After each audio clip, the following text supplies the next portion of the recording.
పరిణామాలు చూస్తున్నారు. నిన్న మా ఓఎస్డీ గారిని టర్మినేట్ చేయడం జరిగింది. మాకు ఎటువంటి ఉత్తర్వులు, మాకు ఎటువంటి ఇన్ఫర్మేషన్ లేదు. పేషీకి ఇన్ఫర్మేషన్ లేకుండా టర్మినేషన్ జరగడం జరిగింది.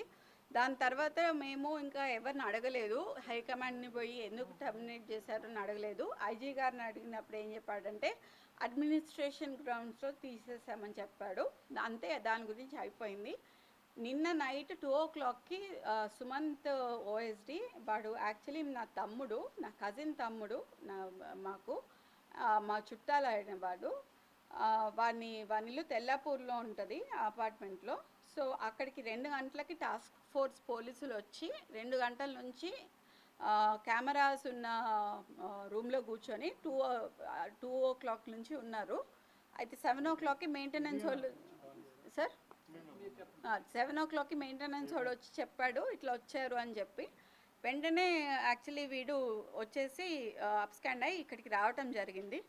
And what they are stating was Vem Narender Reddy గారికి ఫోన్ చేయటం జరిగింది. మేము ఎందుకు, అసలు ఏంటి, ఏం కేసు, ఎందుకు అరెస్ట్ చేయాలనుకుంటున్నారు అని మేము అడగటం జరిగింది. అసలు టాస్క్ ఫోర్స్ వీళ్ళ వెనకాల ఎందుకు పడుతుంది, చేజ్ ఎందుకు చేశారు, చేజ్ చేయాల్సిన అవసరం ఏమొచ్చింది, చేజ్ చేస్తేనే ఇక్కడ దాకా రావడం జరిగింది. సో ఇక్కడికి వచ్చిన తర్వాత మేడం గారు, మినిస్టర్ గారు కాల్ చేసి వేం నరేందర్ రెడ్డిని అడిగినప్పుడు ఉత్తమ్ కుమార్ రెడ్డి గారు రిటర్న్ స్టేట్మెంట్ ఇచ్చారు. ఏమని అంటే హుజూర్ నగర్లో డెక్కన్ సిమెంట్స్ వాళ్ళని ఎక్స్టార్షన్ పిస్సాల్ పెట్టి బెదిరించారు అని చెప్పి సుమంత్ గారి మీద అభియోగం పెట్టారు. అందుకని చెప్పి వాళ్ళు చట్టం తన పని తను చేసుకుపోతుంది అని చెప్పారు. సరే, అంటే మరి ఎక్స్టార్షన్ చేశారు అని అంటే ఇంకా మరి అక్కడ ఎక్స్టార్షన్ చేశారు అని అంటే ఎక్కడ జరిగింది సెటిల్మెంట్ అనేది అని అంటే రోహిన్ రెడ్డి గారి ఆఫీస్లో జరిగింది. మీకు రోహిన్ రెడ్డి గారు అంటే ఎవరో తెలుసా అండి? రోహిన్ రెడ్డి గారు తెలుసు కదండి, మన సీఎం గారి పక్కన ఉంటారు కదా, very close deity of CM right hand లాగా ఉండే రోహిన్ రెడ్డి గారు. సో మరి పిస్తోల్ తీసుకొచ్చిండ్రు అని అంటే మరి సీఎం ఆఫీస్ నుంచి సీఎం ఇంటి నుంచి రోహిన్ రెడ్డి ఆఫీస్ పక్కనే, మరి సీఎం ఇచ్చి పంపించిండా పిస్తలు? మరి లేదు. Rohin Reddy is a high మన వాల్యూ ఉన్న పర్సన్, సీఎంకి అత్యంత సన్నిహితుడు, ఆయనకి సెక్యూరిటీ ప్రాబ్లమ్స్ ఉంటాయి. మరి ఒకవేళ సుమంత్ ఎక్స్టార్షన్కి తీసుకుపోవటానికి ఒకవేళ పిస్తోల్ తీసుకుపోయి ఉంటే మరి రోహిన్ రెడ్డి అప్పుడు కంప్లైంట్ ఇవ్వకుండా, రోహిన్ రెడ్డి మరి దీంట్లో ఉన్నప్పుడు, ఇప్పుడు సుమంత్ దీంట్లో ఉన్నప్పుడు రోహిన్ రెడ్డి కూడా దీంట్లో ఉంటాడు, ప్రెస్ రిలీజ్ ఇచ్చుకోవాలి, లేకపోతే he has to come to Jubilee hills police station and complaint చేయాలి. అది ఏమీ జరగలేదు. మా నాన్నని మా అమ్మని డీమెరిట్ చేసి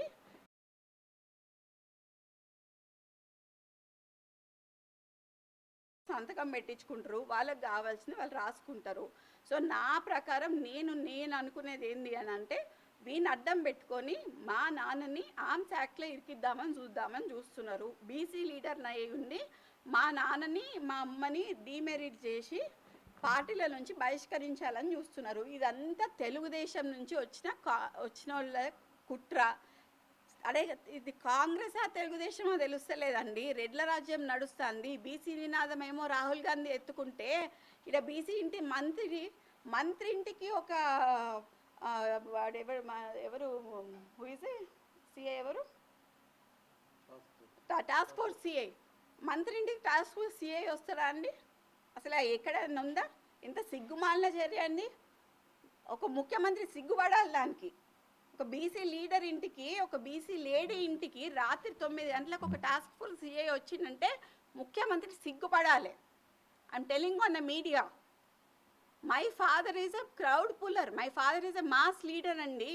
మా నాన్న అడుగు పెడితే 5,000 మందికి దగ్గరు, 5,000 మంది ఆయన చుట్టుంటారు. ఆయనకున్న బందోబస్తు తీసేసిండ్రండి. ఇవాళ ఆయనకి థ్రెట్ ఉన్నది, ఆయన బందోబస్తు తీసేసిండు. ఇలా కొండలరెడ్డికి, తిరుపతి రెడ్డికి ఎందుకండి గన్మెన్లు? వాళ్ళకి ఎందుకు గన్మెన్లు? వాళ్ళకి ఏం థ్రెట్ ఉన్నదని గన్మెన్లు? వాళ్ళు సెటిల్మెంట్లు చేసుకోవడానికి ఆ గన్మెన్లు? మా ముఖ్య అనుచరుడు నవీన్ రాజు, ఆయనకి థ్రెట్ ఉంటే ఆయన గన్మెన్లు తీసేసి గూండారాజు, ఈ రాజు, ఆ రాజు అని వేసిండ్రు. మొన్న సీఎం గారే ఒక చిన్న పని కోసం అని మా నాన్నకు ఫోన్ చేసి, మురళన్న నువ్వు చెప్తే కానీ పని కాదు అని అన్నాడు. మరి మేము ఏం చేసినామండి? మరి సీఎం గారే చెప్పిండు కదా ఆ పని, అదే పని కదా మేము చేస్తున్నది. మా నాన్న గత 35 ఏళ్ళ నుంచి చేసే పని ఏంటంటే సెటిల్మెంట్ అంటే ఏంటిదండి? సెటిల్మెంట్ అంటే దందా అన్న, సెటిల్మెంట్ అన్న, దందా అన్న, పంచాయత్ అన్న ఏంటిది?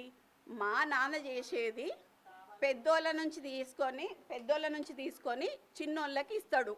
అది మా నాన్న చేసే పని. దాన్ని ఎక్స్టార్షన్ అంటారా లేకపోతే సెటిల్మెంట్ అంటారా, ఇట్లాంటి అన్న నాకు సంబంధం లేదు. ఆల్రెడీ మరి సీఎం చెప్పిండు కదా, మరి సీఎం చెప్పినప్పుడు మరి అది కూడా తప్పే అవుతుంది కదా. మరి అప్పుడు సీఎం చెప్పిందే కదా మా నాన్న కూడా చేసేది. ఇలా మా నాన్నకు బందోబస్తు తీసేయటం ఎందుకు, మా నాన్న బయటికి రానియకుండా చేయటం ఎందుకు? ఫర్ ఏ కైండ్ ఇన్ఫర్మేషన్, మా నాన్న is the first person to be the unanimous MLC in the whole country అండి. టీఆర్ఎస్లో నుంచి నించుంటే ఇవాళ నేను కాంగ్రెస్ నుండి చెప్తున్నా, కాంగ్రెస్ నుంచి కానీ బీజేపీ నుంచి కానీ ఒక్కడు నామినేషన్ వేయడానికి రాలే. 3 గంటల దాకా మా నాన్న కలెక్టర్ ఆఫీస్లో కూర్చున్నాడు. కలెక్టర్ ఆఫీస్లో కూర్చొని వెయిట్ చేసి ఎవడన్నా వచ్చి నామినేషన్ వేస్తాడా అని. ఎవడేయలే. యునానిమస్గా గెలిచిండు the first person in the whole India. తర్వాత కవిత గెలిచింది. ఇలా ఏమైందండి?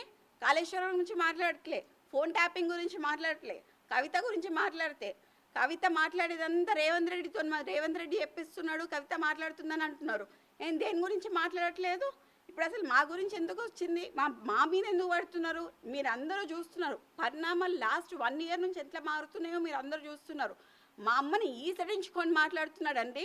మా అమ్మ చాలాసార్లు వచ్చి మా అమ్మ కంట తడి పెట్టింది నా ముందట, ఈసడించుకొని మాట్లాడుతున్నాడు అని చెప్పి. అంటే బీసీలమంటే అంత చులకనా అండి రెడ్డిలకు? నాకు అర్థం కాదు. అంటే మున్నూరు కాపోళ్ళ పద్మశాలీలు అంటే మేము అంత చులకన్నా వాళ్ళకి? అంటే వాళ్ళు పొంగులేటి ఇట్లా అనగానే ఫైళ్ళు మూవ్ అయిపోతాయి. మా ఏమో 10 నెలలు 11 నెలలు ఉంటాయి. పిటిషన్లు తీసుకుపోయి ఎవరికి ఇవ్వాలండి? ఒక మినిస్టర్ పిటిషన్ తీసుకుపోయి ఎవరికి ఇవ్వాలి సార్? చెప్పండి అన్న, మీరే చెప్పండి. ఎవరికి ఇవ్వాలన్నా? చీఫ్ మినిస్టర్గా ఇవ్వాలి కదా. చీఫ్ మినిస్టర్కి ఇస్తే ఇష్టం ఉన్నట్టు మాట్లాడితే కంటిదాడి పెట్టుకున్న రోజులు ఉన్నాయండి. మా ఇంటికి వచ్చి మా అమ్మ అడగలేను, నేను ఇంకా ఇట్లాంటివి అడగలేనని పిటిషన్లు తీసుకుపోదు. అండ్ మొన్న దేవాదాయ శాఖలో ఒక టెండర్ పడింది. ఆమెకి సంబంధం లేకుండా టెండర్ పొంగులేట్ చేసుకొని డమ్మీ టెండర్ పొంగులేట్ వేయించి ఆయనకు కావచ్చిన టెండర్ 5% ఎక్సెస్ వేయించుకొని ఆ టెండర్ విషయంలో మావోడి టెండర్ వేస్తే మావోడి 0కి వేస్తే మావోనికి ఫిజికల్ బిడ్ వస్తే మా అమ్మకు ఫోన్ చేసి పొంగులేటి శ్రీనివాస్ రెడ్డి మావోడిని విత్డ్రా కమ్మంటాడు. ఎక్కడిదండి? ఎక్కడ పోతున్నాం? మావోడు ఎందుకు విత్డ్రా కావాలి? అంటే మేము ప్రజాస్వామ్యంలో లేమా? 0 టెండర్ వచ్చిన వాళ్ళకి ఇయ్యరా? అంటే మీకు బాధ్యత లేదా ప్రభుత్వ ఖజానా మీద? అంటే 5% ఎక్సెస్ ఉన్న వాళ్ళకి నువ్వు అమ్ముకుంటావా టెండర్? ఇప్పుడు అదే టెండరు ఎండోమెంట్ నుంచి రెవెన్యూకి పోయింది. ఎందుకు పోయింది అనేది ఎవరు అడగాలండి? మీరందరూ అడగాలి, మీడియా. ఇవాళ ఎండోమెంట్ నుంచి అది ఇప్పుడు రెవెన్యూకి వెళ్ళిపోయింది. ఇప్పుడు ఆ టెండర్ అదే ఇస్తారా తెలియదు. అది ఇవ్వాలంటే మావోనికి ఇవ్వాలి, లేకపోతే మళ్ళీ టెండర్ కాల్ ఫర్ చేస్తారా లేకపోతే మళ్ళీ ఇదే బెదిరింపు చర్యలు నడుస్తాయా? కరప్షన్ అంటున్నారు. కరప్షన్ చేయడానికి మాకు ఏముందండి? మా డిపార్ట్మెంట్ ఏంటిది? ఎండోమెంట్స్. ఎవరన్నా కరప్షన్ చేయడానికి ఉంటుందా అండి ఎండోమెంట్లో? ఫారెస్ట్ ఏమైనా ఉంటుందా? పీసీబీకి మా అమ్మకి ఏమైనా సంబంధం ఉంటుందా? ఇట్స్ యునానిమస్ బాడీయే కదండి. ఇవన్నీ ఉన్నాక ఇంకా మేము ఏం మాట్లాడాలండి? బీసీలను దొక్కాలే ఏం లేదండి. ఇదంతా కడియం శ్రీహరి, పొంగులేటి, వేం నరేందర్ రెడ్డి, రేవంత్ రెడ్డి కట్టకట్టుకొని చేస్తున్న దుష్ప్రచారము, దుశ్చర్య. ఇట్లాంటి ఒక మహిళ మీద చేస్తున్నందుకు ఒక మాస్ లీడర్, అదే మా నాన్న పోతే 5 కాన్స్టిట్యున్సీలల్లో ఓట్లు వేస్తారండి. 5 కాన్స్టిట్యున్సీలలో తిరిగి ఓట్లు మొన్న గెలిపించుకున్నాడు. మొన్న వరంగల్లో ఆయన ఎక్కడ పోయినా మీరు ఏ నియోజకవర్గానికి పోయినా ప్రతి మండలంలో కొండ యువసేన ఆఫీస్ ఉంటుంది. కొండ సుష్మితా పటేల్ యువసేన, కొండ యువసేన అనే ఆఫీస్ ఉంటుంది. దాంట్లో మనుషులు కూర్చొని ఉంటారు. అక్కడికి జనాలు వస్తే అక్కడ నుంచి వాళ్ళు తీసుకొచ్చి పిటిషన్లు మా దగ్గరికి తీసుకొచ్చి మా క్యాంప్ ఆఫీసులో చూపిస్తారు. మేము మా ఒక్క నియోజకవర్గం గురించి ఆలోచించమండి. ఎవరన్నా బయట నుంచి వేరే నియోజకవర్గాల నుంచి వచ్చినా కూడా వాళ్ళ బాధలు తీరుస్తాం మేము. అట్లాంటి వాళ్ళని మమ్మల్ని దొక్కితే ఏమొస్తుందండి? మేము మంత్రి పదవి నుంచి తొలగిస్తే ఏమొస్తుంది? మమ్మల్ని ఎందుకు టార్గెట్ చేస్తున్నారు? ఎందుకు కొండా సురేఖను టార్గెట్ చేస్తున్నారు? ఒక ఫైర్ బ్రాండ్ అయిన కొండా సురేఖ మాట్లాడట్లేదు అంటే మీకు అర్థమవుతలేదా? ఎందుకంటే అంత ఈసడింపు చర్య జరుగుతుంది అక్కడ. మీరు ఎప్పుడన్నా గమనించారా కొండా సురేఖ మాట్లాడకుండా ఉండటం? ఈ మధ్య ఎందుకు మాట్లాడట్లేదు అని అంటే ఈసడింపు చర్యలు జరుగుతున్నాయండి. వచ్చి కన్నీళ్ళు పెట్టుకుంటుంది ఇక్కడ. అట్లాంటి సిచ్యువేషన్ ఉంది రెడ్డి సామాజిక వర్గం గురించి. కొండా సురేఖ లాంటి సీనియర్ నాయకురాలు మేడం, వయస్ పీరియడ్లో కూడా మంచి పేరు ఉన్న మనిషి, ఇప్పుడు ఎందుకు అలాంటి పరిస్థితి రావచ్చు? అదే అండి, రెడ్లు వాళ్ళు మమ్మల్ని దొక్కడానికి, బీసీలను దొక్కడానికి రెడ్లు వాళ్ళు అందరికి కూడగట్టుకొని కూర్చున్నారు. కూడగట్టుకొని కూర్చుంటే మేము ఏం చేయగలుగుతామండి? మేము బీసీలం కదా, బీసీలం ఏం చేస్తాం?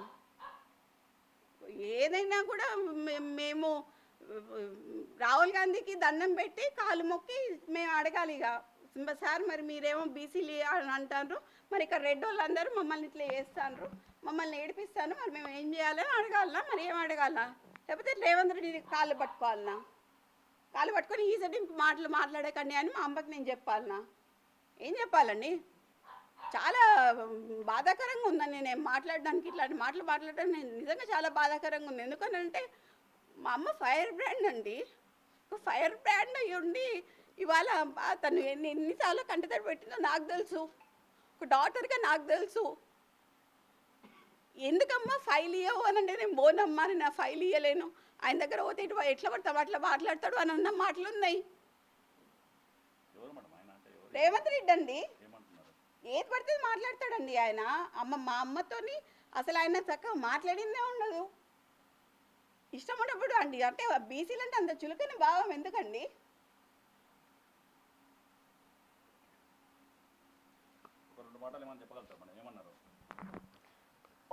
ఒక మీటింగ్ జరిగిందండి ఢిల్లీలో. ఇది ఇప్పటివరకు బయటికి రాలేదు, నేను ఇవాళ చెప్పదలుచుకున్నా. ఢిల్లీలో అందరూ ఖర్గే గారు ఉన్నారు, అందరూ మీటింగ్ జరుగుతున్నప్పుడు అందరు మంత్రులు ఉన్నారు, సీఎం ఉన్నారు, ఖర్గే ఉన్నారు, అందరు ఉన్నప్పుడు మా అమ్మ ఏం మాట్లాడింది అని అంటే, కొంచెం అడ్మినిస్ట్రేషన్ ప్రాబ్లం అవుతుంది, పిఏ మీకు అందజేస్తున్నాడా లేదా మాకు తెలియట్లేదు అన్న విషయం మాట్లాడంగానే వెంటనే రేవంత్ రెడ్డి పక్కనున్న ఖర్గేకి హిందీలో, ఇగో ఇందుకే ఇందుకే ఇంటికి రానియా, ఏమన్నా అంటే ఏదో ఒకటి చెప్తుంది, ఓ 10 పిటిషన్లు పట్టుకొని వస్తుంది, 10 పనులు పట్టుకొని వస్తుంది, ఈ పని చేయంటది, ఆ పని చేయంటది, ఈ పని చేయంటది. మరి ఏడికి పోవాలండి? పని చేయొద్దా? ఎమ్మెల్యేలు మినిస్టర్లు పని చేయొద్దా? మా అమ్మ ఆ రోజు ఏడ్చిందండి. ఆ రోజు ఢిల్లీలో ఏడుస్తే నేను అప్పటిదప్పుడు పోయినా, ఢిల్లీకి ఫోన్ చేసి ఏడుస్తే అప్పటిదప్పుడు పోయినా. ఇప్పుడు జ్యోతి ఆ రోజు మా అమ్మతో పోయిన మనిషిని పిలిపిస్తా. జ్యోతి ఆ రోజు ఢిల్లీలో అమ్మ ఏడ్చిందా? దేని గురించి ఏడ్చింది? ఏడ్చిందా? ఏమని చెప్పింది చెప్పు. మా మేడం గారు పేపర్స్ అవి తీసుకెళ్తారు కదండి, అంటే పిటిషన్స్ తీసుకెళ్తారు కదా, పట్టించుకోరు. నేను అందుకనే పట్టించుకోను అని గట్టిగా హార్ష్గా మాట్లాడినాను. తర్వాత ఏడొచ్చి డాలీ శర్మ గారు కూడా వచ్చారు కదా, బీసీలను దొక్కుతున్నారండి. బీసీ లీడర్లని, మా నాన్నని, మా అమ్మని దొక్కడానికి ట్రై చేస్తున్నారు. ఇప్పుడు ఎక్స్టార్షన్ కేసు అని చెప్తున్నారు, ఎక్స్టార్షన్ కేసు అని చెప్పి వెనక్కి పిస్తలని అంటగడుతున్నారు. ఈ అంటగట్టుడు ఏదో మా నాన్నకి ఆర్మ్స్ యాక్ట్ కింద మా నాన్నని తీసుకొద్దామని ట్రై చేస్తున్నారని నాకు డౌట్.